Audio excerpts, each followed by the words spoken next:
Hello BMS second prop student. तो आपका Ayurveda notebook channel पर हार्दिक स्वागत है। तो आज हम पढ़ने वाले हैं यहाँ पर द्रव्य गुण विज्ञान। तो द्रव्य गुण विज्ञान के अंदर हम चैप्टर फर्स्ट देखेंगे जिसका नाम है द्रव्य गुण विज्ञान या द्रव्य गुण शास्त्र। ठीक है। तो ये बीएमएस सेकंड प्रॉफ के अंदर हम यहाँ पर एक नया सब्जेक्ट द्रव्य गुण स्टार्ट करेंगे। इससे पहले मैं बता देता हूँ, अगर आप पहली बार मेरे चैनल पर विजिट कर रहे हो तो आप जो अगत तंत्र है वो हमने कंटिन्यू कर रखी है। 4 से 5 चैप्टर उसमें कंप्लीट कर दिए है विद आयुर्वेद और मॉडर्न कॉन्सेप्ट के साथ। और उसके पहले हमने चरक संहिता स्टार्ट करी थी जहाँ पर हमने सूत्र स्थान लगभग खत्म कर दिया है, कुछ चैप्टर बच रही है। और विमान स्थान के भी हमने काफ़ी चैप्टर कंप्लीट कर दिए हैं। ठीक है। तो अब हम स्टार्ट करते हैं यहाँ पर द्रव्य गुण विज्ञान। तो द्रव्य गुण विज्ञान का पहला चैप्टर है द्रव्य गुण विज्ञान या शास्त्र। देखो वैसे तो नॉर्मल सा मैं थोड़ा इसका इंट्रो दे देता हूँ। द्रव्य गुण विज्ञान में आप सभी प्लांट्स के बारे में मोस्टली पढ़ने वाले हो यहाँ पर। ठीक है। प्लांट की जो मेडिसिन है, प्लांट के कौन कौन पार्ट यूजफुल पार्ट है वो सब। लेकिन जो ये पेपर 1 है इसमें आप एक कॉन्सेप्चुअल चीज़ें पढ़ोगे और पेपर 2 में आप इसके यहाँ पर प्लांट्स के बारे में पढ़ोगे। ठीक है। तो पेपर 1 ईजी है, लेकिन इसका मतलब ये नहीं है कि आप इसको हल्के में लो। हल्के में नहीं लेना है क्योंकि पेपर 1 स्कोरिंग मार्क होता है। पेपर 2 थोड़ा डिफिकल्ट हो जाता है क्योंकि सारी चीज़ें वहाँ पर आपको याद करनी होती है। जितने भी कॉन्सेप्ट वगैरह है वो आपको पेपर 1 में समझने को मिलेंगे। ठीक है। और उन कॉन्सेप्ट को अगर आप समझ लेते हो, जैसे शब्द पदार्थ है, द्रव्य, रसगुण, वीर्य, विपाक, प्रभाव और कर्म, अगर आप इनको अच्छे से समझ लेते हो तो आप हर एक प्लांट को अच्छे से यूज कर सकते हो। अगर आपने ये शब्द पदार्थ इस पेपर 1 के अंदर अच्छे से नहीं समझा तो आपको ये आगे बहुत ज़्यादा प्रॉब्लम करेंगे। इसलिए अभी ये कोशिश करना कि इनको जितने डिटेल में समझ सकते हो, जितने कॉन्सेप्चुअल तरीके से याद कर सकते हो चीज़ों को, तो यहाँ पर ही कर लेना, आपके आगे बहुत ज़्यादा काम आएंगे। तो हम स्टार्ट करते हैं। सबसे पहले हम देखते हैं जो द्रव्य गुण की परिभाषा देखते हैं। ठीक है। तो द्रव्य गुण शास्त्र की या द्रव्य गुण विज्ञान की हम परिभाषा देखते हैं, जो कि आचार्य प्रियव्रत शर्मा ने एक श्लोक दिया है। द्रव्य नाम रूपाणी गुण कर्माणि सर्वशः प्रयोगस्य अपि वर्ण्यते शास्त्रम द्रव्य गुण ही तथा। यानी कि इसमें क्या बताया गया है कि जिस शास्त्र में द्रव्य के बारे में, द्रव्य के नाम के बारे में, उसके रूप के बारे में, उसके गुण के बारे में, उसके कर्म के बारे में और उसके प्रयोग के बारे में, सर्वसा मतलब इन सभी के बारे में जब हमें वर्णित किया जाता है उस शास्त्र को हम क्या कहते हैं, द्रव्य गुण कहते हैं। ठीक है।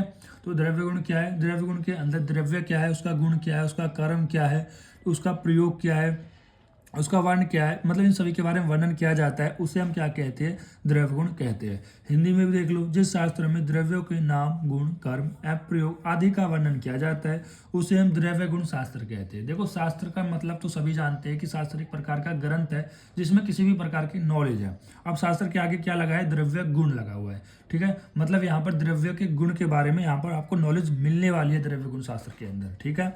तो फिर आता है कि द्रव्य गुण का क्या महत्व है और क्या इसका प्रयोजन है। ठीक। तो हम पहले देखने वाले महत्व देखने वाले हैं।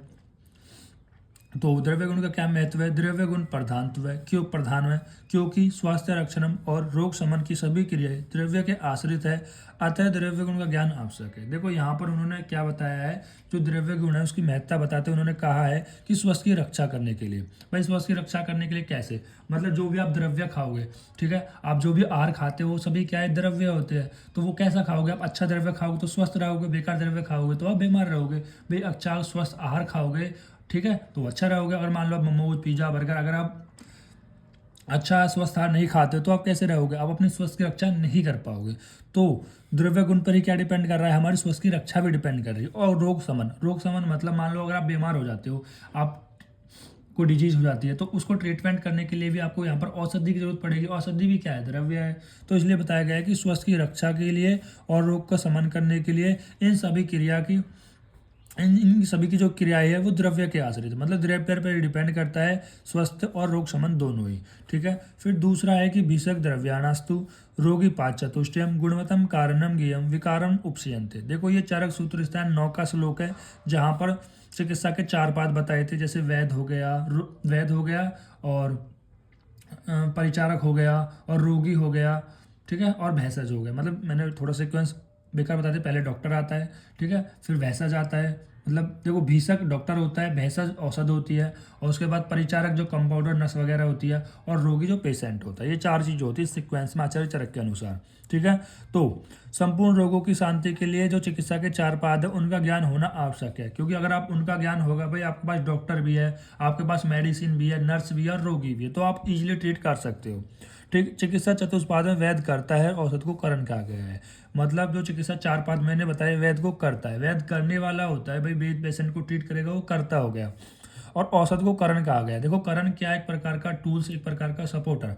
जैसे मान लो सपोर्ट करने वाला, जैसे मान लो कि कोई पेशेंट डॉक्टर के पास जाता है, ठीक है, और डॉक्टर उसको देख लेता है, समझ गया कि यार इसको बुखार है या इसका पेट में दर्द है, वो समझ गया, ठीक है, हिस्ट्री वगैरह ली समझ गया, लेकिन बिना वो क्या वो बिना मेडिसिन के, बिना औषध के, बिना द्रव्य के उसे ठीक कर सकता है? नहीं कर सकता है। तो यहाँ पर भी क्या बताया गया है कि औषध को करण कहा गया है।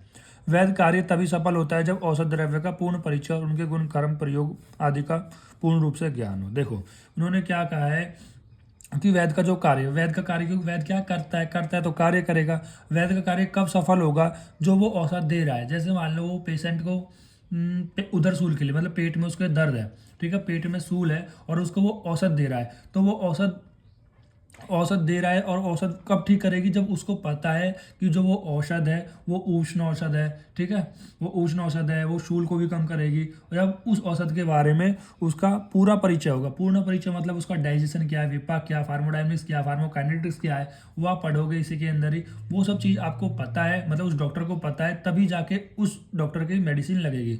भाई आपने ये बहुत बार सुना होगा कि यार मुझे उस डॉक्टर की मेडिसिन लगी, या कोई कहता है कि मुझे उसके हाथ की लगी। उसके हाथ के लगने का मतलब उस डॉक्टर को मेडिसिन के बारे में पूर्ण नॉलेज है कि वो मेडिसिन किस तरह से आपकी बॉडी पर अफेक्ट करेगी, किस तरह से आपकी बॉडी उस मेडिसिन के आगे अफेक्ट करेगी, रिएक्ट करेगी। तो वो सारी चीज़ उसको पता है, किस तरह से डाइजेशन होगा, कितने टाइम में, वो सारा उसको पता है। तो उसके वजह से ही जो वैद्य है वो अपने कार्य में सफल हो पाता है, ठीक है। अगर मान लो कि आप मेरे पास आते हो, ठीक है, और आपको बुखार है, ठीक है, भाई नॉर्मली सब पीसीएम देंगे, लेकिन मैं पीसीएम ना देकर कुछ और दे रहा हूँ, मुझे नहीं पता है, बस मैं अपने दौरे से दे रहा हूँ कि ये हाई फीवर है, तो कोई नीमोस्लाइड वगैरह दे दी, ठीक है, तो कुछ और दे दी, तो ये इसका क्या है, मुझे पूर्ण ज्ञान नहीं है। जब भी किसी औषध का किसी डॉक्टर को पूर्ण ज्ञान नहीं होता तो उसका फल भी उसको नहीं मिलता है, ठीक है।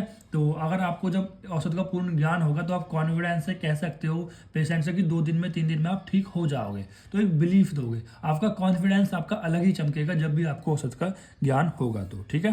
काफ़ी डिटेल मैंने इसके बारे में दे दी है, ठीक। तो उसके बाद है प्रयोजनम चास्यम स्वास्थ्यम स्वास्थ्य रक्षणम आतुरस्यम विकार प्रशनम च। अब देखो ये सभी श्लोक को याद है, आपने पढ़ाई होगा स्वास्थ्य की रक्षा का, ठीक है।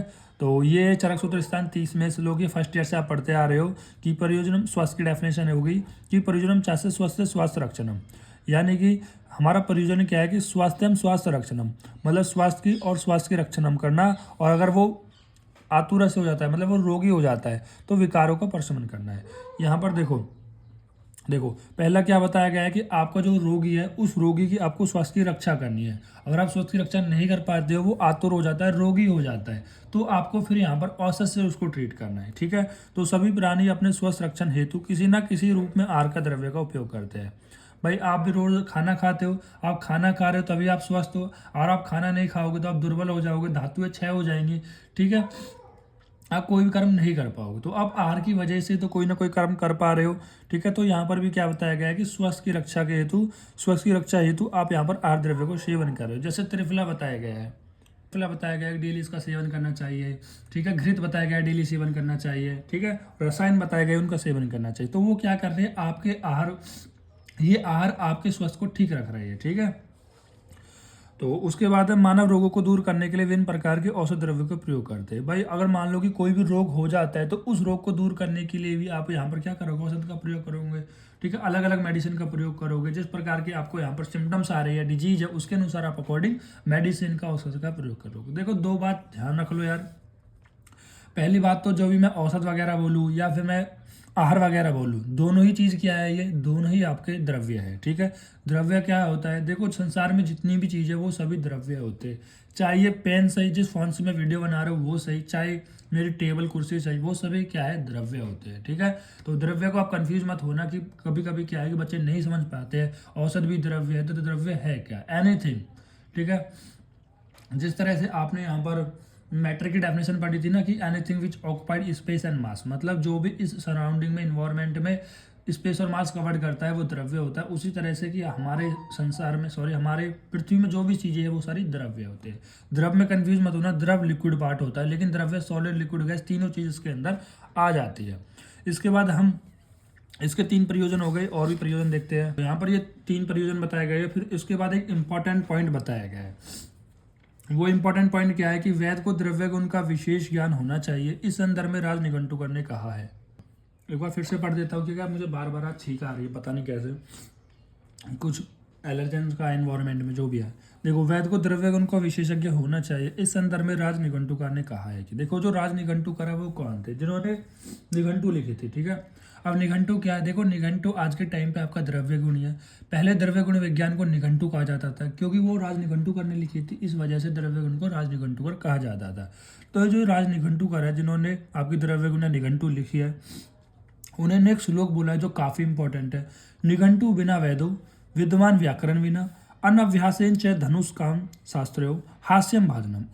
उन्होंने बोला है कि निघंटु के ज्ञान रहित वेद, मतलब जो वेद अगर उसको निघंटु का ज्ञान नहीं है, निघंटु मतलब द्रव्य गुण का ज्ञान नहीं है, और विद्वान को व्याकरण का ज्ञान नहीं है, और धनुष्कारी को अगर उसका अभ्यास नहीं है, तो वो हमेशा हंसने के पात्र होते हैं, ठीक है। तो याद रखना, जब भी अगर आपको एक अच्छा डॉक्टर बनना है, अच्छा डॉक्टर बनने के लिए आपको निघंटु का यानी द्रव्य गुण विज्ञान का अच्छे से ज्ञान होना ही चाहिए। भाई सीधी सी बात है, अगर आपको दवाइयों की नॉलेज नहीं है तो आप क्या ही प्रिस्क्राइब करोगे उस पेशेंट को, ठीक है। तो इसलिए सीधा सीधा बोला गया है कि निघंटु का ज्ञान रहित वेद, व्याकरण ज्ञान रहित विद्वान और अभ्यास से रहित धनुष क्या है। तो ये क्या है? तीनों ही उपहास के पात्र होते हैं, मतलब हंसने के पात्र होते हैं। मान लो आप क्लिनिक पे बैठे हो, दवा आपके, मान लो कोई पेशेंट ही पूछ लेता है, सर ये दवाई खा रहा हो, सर ये दवाई किस काम आती है, आपको पता ही नहीं है, ठीक है। पता है पीसीएम पर आपको सॉल्ट नहीं पता है, आपको ये नहीं पता है कि आपकी बॉडी में कैसा उसका डाइजेशन होगा, कैसा उसका फार्मोकाइनेटिक्स होगा। तो ये सब फिर बेकार बातें हो जाती है, फिर आप हंसने के पात्र हो जाते हो। फिर वो बच्चा बोलेगा इससे ज़्यादा तो मुझे पता है, मैंने गूगल पे देख के बता दिया उससे ज़्यादा, तो ठीक है। तो इस वजह से आप यहाँ अच्छे से आपको द्रव्य गुण का ज्ञान होना चाहिए, ठीक। देन उसके बाद अतः स्पष्ट है कि वेद को निघंटु यानी द्रव्य गुण शास्त्र का ज्ञान होना चाहिए, ठीक है। तो इससे क्या बताया गया है कि आपको द्रव्य गुण का या निघंटु का ज्ञान होना चाहिए। देखो, अब हम पढ़ते हैं द्रव्य गुण के पदार्थ। देखो, द्रव्य गुण के अंदर शब्द पदार्थ आते हैं। वैसे कभी कभी आपके चैप्टर में शब्द पदार्थ नहीं बताए जाते, तो आपको घबराना नहीं है कि सर ने ये एक्स्ट्रा कहाँ से ला दिया। ये एक्स्ट्रा नहीं है, ये आपके सारे अलग अलग चैप्टर है, द्रव्य रस गुण वीर्य विपाक, तो वहाँ पर ही ये सारे चैप्टरों को मैंने एक एक डेफिनेशन ले लिए, जिनको हम बोलते हैं शब्द पदार्थ। आपके एग्जाम में क्वेश्चन आ सकता है 5 नंबर का कि सप्त पदार्थ के बारे में लिखिए और फिर श्लोक के साथ लिखिए। तो आपको इन सारे के बारे में पता होना चाहिए और उनका एक एक श्लोक आपको याद होना चाहिए, ठीक है। घबराना नहीं था, 7-8 श्लोक हो गए, आप पढ़ोगे, सारे अलग अलग चैप्टर है, तो ये श्लोक बहुत सारे आपको आसानी से याद हो जाएंगे और याद भी होंगे कुछ। जैसे पहला जो श्लोक आता है वो आता है द्रव्य का, ठीक है। तो द्रव्य का क्या श्लोक होता है कि यत्र आसिता कर्म गुणा कारणम संभाव्यम यत् द्रव्यम। ये चरक सूत्र स्थान 1 का श्लोक है, ठीक है। तो यत्र आश्रिता कर्म और गुण, मतलब जिसमें कर्म और गुण आश्रित होते हैं, ठीक है, जिसमें कर्म और गुण आश्रित रहते हैं। एंड कारणम समवाय, कारणम समवाय का मतलब यहाँ पर बताया है कि जिसमें कर्म और गुण समवाय रहते हैं, सॉरी कर्म और गुण आश्रित रहते हैं, और जो कर्म और गुण है उनका जो कारण है वो समवाय कारण होता है। तो याद रखना, जिसमें कर्म और गुण आश्रित रहते हैं और कर्म और गुण का जो कारण होता है वो कैसा होता है? समवाय कारण होता है। उसे ही, उसको हम क्या कहते हैं? द्रव्य कहते हैं, ठीक है। मतलब जिसको हम सेपरेट नहीं कर सकते। वही घिसा पिटा मेरा एग्जाम्पल जो मैं काफ़ी वीडियो में बता चुका हूँ। जैसे ये त्रिफला है, इस त्रिफला के अंदर ये क्या है? ये त्रिफला पड़ा है, ये सॉरी डिब्बा है, और इसके अंदर क्या है? त्रिफला पड़ा हुआ है। अब त्रिफला में क्या आपको देखो, ये क्या दिख रहा है आपको? इस त्रिफला का खुद का एक कर्म होगा कि मान लो ये दीपन करता है, पाचन करता है, ठीक है, ये इसका कर्म है। गुण क्या है? ये थोड़ा इसका कलरिस, ऐसा कलरिस है, कितना फाइन पाउडर है, ये इसका कलर हो गया। क्या जब तक ये द्रव्य रहेगा तब तक क्या इसके हम गुण को हटा सकते हैं? क्या इसके कर्म को हटा सकते हैं? नहीं हटा सकते। तो यहाँ पर भी यही बताया गया है कि आप इनको हटा नहीं सकते हो, कि द्रव्य के अंदर ही क्या होता है? गुण और कर्म होता है, जो कि कैसे होते हैं? समवाय कारण होते हैं, इनसेपरेटेबल कारण होता है। उसे ही हम क्या कहते हैं? द्रव्य कहते हैं। चिंता मत कीजिए, नहीं समझ में आए, अलग अलग चैप्टर है, डिटेल में अच्छे खासे समझेंगे, कॉन्सेप्ट बिल्ड करेंगे। चरक सूत्र स्थान 1 का श्लोक है, मेरे कहने से श्लोक याद कर लेना, आपके काम आएंगे। रस, अब रस का क्या श्लोक है? रसनार्थ रसहा, रसनार्थ रसहा। अब देखो, ये भी चरक सूत्र स्थान 1 में ही बताया गया है। इसका क्या है कि जो रस इंद्रिया होती है, ठीक है। अब रस इंद्रिय कहाँ पर होती है? रस इंद्रिय का स्थान होता है आपकी जीवा में। तो जिनके द्वारा आस्वादन किया जाता है, मतलब टेस्ट लिया जाता है, उसे हम क्या कहते हैं? रस कहते हैं। भाई जीवा के द्वारा लिया था, साफ सी बात है। और जीवा में क्या होती है? रस इंद्रिया होती है। तो उस रस इंद्रिया के द्वारा जो रस का आस्वादन किया जाता है, टेस्ट किया जाता है, चेक किया जाता है, उसे रस कहते हैं। फिर हम बात करते हैं गुण की। मैंने इंग्लिश में भी लिखा है द्रव्य इज ड्रग्स, रस इज टेस्ट, गुण इज प्रॉपर्टी। अब सर द्रव्य ड्रग्स ही क्यों है? देखो कुछ भी हो सकता है, लेकिन हम द्रव्य गुण पढ़ रहे हैं तो मोस्टली हम ड्रग्स से ही डील करेंगे, तो ड्रग्स से ही ज़्यादा अगर आप समझना। उसके बाद हम गुण, गुण क्या है? प्रॉपर्टी है। इसका भी श्लोक है चरक सूत्र स्थान 1 में, समवाय तू निचेष्ट कारणम गुना। हाँ देखो, मतलब समवाय तू निचेष्ट मतलब जो समवाय संबंध से द्रव्य में आश्रित रहता है, ठीक है। समवाय तू निचेष्ट कारण, देखो मैंने क्या बताया था, जो द्रव्य के अंदर क्या होता है? गुण होता है। अब कैसे कारण से होता है? समवाय कारण से होता है, मतलब उसको आप अलग नहीं कर सकते। जब तक मेरा त्रिफला रहेगा तब तक उसका गुण भी रहेगा, तब तक वो ब्राउनी से रहेगा। जिस दिन वो त्रिफला ही खत्म हो जाएगा उसका गुण भी खत्म हो जाएगा, ठीक है। जैसे मान लो ये क्या है? कवर है, मोबाइल का कवर है, ठीक है। तो ये क्या है? ये भी द्रव्य है, तो इसका ये कलर ऐसे ही रहेगा। जब तक ये ऐसा रहेगा ये भी ऐसा ही रहेगा। ये नष्ट हो जाएगा जिस दिन ये भी, इसका जो कलर वगैरह है, डिजाइन वगैरह है, वो भी चला जाएगा, ठीक है। इस तरह से थोड़ा सा एक्सप्लेन करने के लिए, ठीक है। और तो वैसे तो मैं इसको काफ़ी डिटेल में समझाऊंगा यार, टेंशन मत लिया करो, ठीक है। तो अभी ये चीज़ आप पढ़ भी चुके हो बार बार, पहले फर्स्ट प्रॉफ के अंदर भी, पदार्थ विज्ञान के अंदर काफ़ी हमने डिटेल में देखी थी। फिर इसका वैशेषिक दर्शन ने एक और श्लोक बताया है, द्रव्यम आश्रम आगुणम संयोगम विभागम आश्रम कारणम अवेचम इति गुणम लक्षणम। तो ये भी यही बताया गया है कि जो द्रव्यम आश्रम आगुणम, मतलब द्रव्यम आश्रम मतलब वो क्या रहता है? जो गुण रहता है वो द्रव्य में आश्रित रहता है। सहयोग विभाग, सहयोग और विभाग आदि अवशिष्ट कारण अपेक्षण इति गुणम लक्षणम, मतलब वो सहयोग और विभाग का आदि होता है, मतलब सहयोग और विभाग का कोई कारण उसमें नहीं होता है, और वो किसी और कर्म की अपेक्षा नहीं करता है, उसे हम क्या कहते हैं? गुण कहते हैं, ठीक है। आप मेरे कहने से ये श्लोक करना, ठीक है। ये मत करना वैशेषिक दर्शन के अनुसार, चरक सूत्र स्थान के अनुसार आप कर लेंगे। वीर्य क्या है? येन कुर्वती तद वीर्यम, ठीक है। तो येन कुर्वती तद वीर्यम, देखो जो भी द्रव्य होता है उस द्रव्य के अंदर एक शक्ति विशेष होती है जिसके द्वारा वो द्रव्य सारा कार्य करता है, उसे हम क्या कहते हैं? वीर्य कहते हैं। जैसे आपके अंदर भी एक शक्ति है जिससे आप कार्य करते हो, ठीक है। अब यहाँ पर इस त्रिफला के अंदर भी एक शक्ति है जिसकी वजह से वो कार्य कर पा रहा है, अपना दीपन पाचन का कर्म कर पा रहा है, अग्नि को बढ़ा पा रहा है, तो उसे हम क्या कहते हैं? उसकी वीर्य कहते हैं, पोटेंसी कहते हैं। फिर आता है विपाक। तो विपाक क्या है? जठरनेन अग्निना योगा जद्यु रसांतरम रसानम परिणाम अंते स विपाक इति सुब्रता। ये अष्टांग हृदय के सूत्र स्थान 9 का श्लोक है, जिसमें बताया गया है जठारन, देखो जठार बोला जाता है आपकी जो अमाशय है अग्निना, आपकी जो अमाशय में अग्नि है, कौन सी अग्नि है? यहाँ पर जो जठर अग्नि है, ठीक है। मतलब जो आपकी अमाशय है भाई, अमाशय में जो भी आहार आएगा उस पर जब जठर अग्नि वर्क करेगी तो जब उसके योग मिलेगा, मतलब उसे मिलेगी वो अग्नि से आहार, तो उसमें क्या आएगा? जो उसके रसन में जो परिवर्तन आता है, रसनाम परिणामते, मतलब वो क्या करेगा? उसके रस को परिवर्तन करेगा, जिसकी वजह से उसके रस में परिवर्तन आएगा, उसे हम क्या कहते हैं? विपाक कहते हैं। देखो विपाक को भी डिटेल में पढ़ेंगे, टेंशन मत लीजिए, आपको थोड़ी थोड़ी डेफिनेशन याद कर लेनी है कि जैसे ही आहार आपके अमाशय में जाएगा, अमाशय में जठर अग्नि वर्क करेगी, और जठर अग्नि उसका जो नॉर्मल रस था, मान लो भी मधुर रस का सेवन किया है या अमल का क्या, कटु का क्या है, तो उसको एक अलग रस में परिवर्तन कर देना ही क्या कहलाता है? आपका विपाक कहलाता है। क्यों परिवर्तन हुआ? क्योंकि वहां पर जठर अग्नि का संयोग हो गया था। आचार्य चरक कहते हैं विपाक कर्म निष्ठा, ठीक है। आचार्य चरक की डेफिनेशन थोड़ी अलग है, उन्होंने कहा है कि विपाक का जो ज्ञान होता है वो कर्म की समाप्ति के द्वारा होता है, ठीक है। मतलब द्रव्य का कैसा कर्म है, मतलब द्रव्य को कर्म के द्वारा, मतलब द्रव्य कैसा कर्म कर रहा है उसके द्वारा पता कर सकते हो उसका विपाक क्या होगा, ठीक है। तो उसके बाद हम प्रभाव बताते हैं, जो स्पेसिफिक प्रॉपर्टी होती है। रस आदि साम्यम यत कर्मम विशिष्टम ततम प्रभाव जनम। तो ये भी अष्टांग हृदय सूत्रस्थान का 17 चैप्टर का श्लोक है।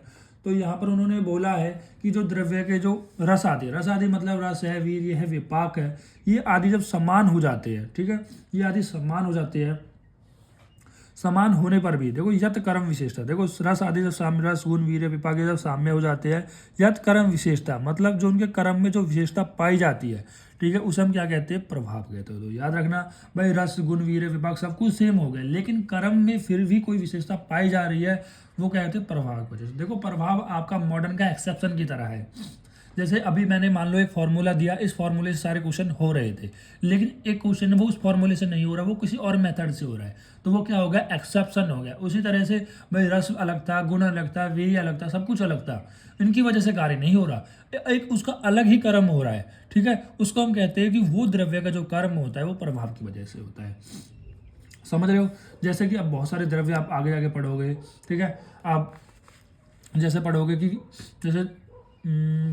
जैसे जैसे गुणेची है, ठीक है। अभी आप गुणेची का पढ़ोगे कि रस की वजह से ये काम हो रहा है, गुण की वजह से ये काम हो रहा है, वीर्य की वजह से ये हो रहा है, ये सब आप पढ़ोगे। लेकिन इनकी वजह से अगर कोई काम ना हो रहा हो, वो काम किसी और की वजह से हो रहा हो, उसका कारण आपको भी नहीं पता, तो उसे हम क्या कह देते हैं कि वो काम उसके प्रभाव की वजह से हो रहा है। अभी आप आगे चलोगे, अच्छे से पढ़ोगे, इसको टेंशन मत लो। इसके बाद आता है कर्म। कर्म क्या है? सहयोग चाहे विभाग चाहे कारण द्रव्यमाश्रितम कर्तव्यसम क्रियाकर्म कर्म देनानुपच्चे। मतलब जो सहयोग का कारण होता है, विभाग का कारण होता है, ठीक है, वो क्या होता है? कर्म होता है। और द्रव्य के अंदर कर्म आश्रित होता है। जो कर्म होता है वो किसी और कर्म पर डिपेंड नहीं रहता है, तो उसे हम क्या कहते हैं? कर्म कहते हैं। ये विचार सूत्र स्थान 1 का ही श्लोक है। इसी के साथ आपका जो चैप्टर नंबर 1 द्रव्य गुण शास्त्र बोल दो, जो भी आपको बोलना है, वो कंप्लीट हो गया है, ठीक है। अब हम चैप्टर नंबर 2 स्टार्ट करेंगे, जिसमें सबसे पहले हम बात करेंगे द्रव्य के बारे में, उसके बाद रस के बारे में, गुण के बारे में, धीरे धीरे करके इन सब पदार्थ के बारे में थोड़ा थोड़ा घुसते जाएंगे और इस पेपर वन को ईजिली से हम कवर कर देंगे, ठीक है।